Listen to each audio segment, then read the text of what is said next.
ليه دونات المحلات تذوب ودونات البيت تمسك زيت؟ لأن في خطوة الكل يتجاهلها. أول شيء خلينا نرتب الموضوع من البداية. الدونات ما تمتص زيت كده عبث. في 3 أسباب لو خبصتي فيها بتشربينها زيت غصب. 1. التخمير الناقص. العجينة إذا ما ارتاحت وقت كافي راح تنقلي وهي تقليلة وتبدأ تشرب زيت من أول ثانية. العجينة الصح لازم تنتفخ وتصير ضعف حجمها. 2. حرارة الزيت، وهذه أهم نقطة.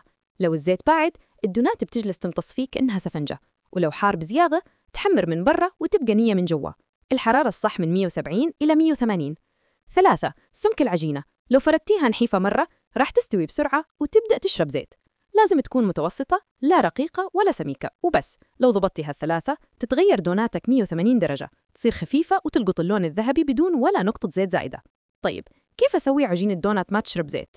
المقادير اللي نمشي عليها دايم: 3 أكواب دقيق، ملعقة كبيرة خميرة، ملعقتين كبيرة سكر، 3 ملاعق زبدة مذابة، بيضة، نص كوب حليب دافي، ورشة ملح بسيطة. الطريقة: اخلطي السوائل الأول، البيضة مع الحليب والزبدة، ضيفي السكر والخميرة وأتركيها دقيقتين تتنشط.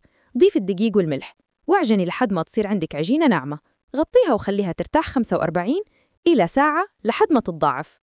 افرديها بسماكة وسط. قطعي الدونات وخليها ترتاح مرة ثانية 10 إلى 15 دقيقة قبل القلي. اقليها بزيت حرارته 170-180 عشان تنفش بدون ما تشرب زيت. وبكذا تطلع لك دونات نفس المحلات وأطرى بعد. وإذا تبون خمير أو معجنات راسلونا خاص.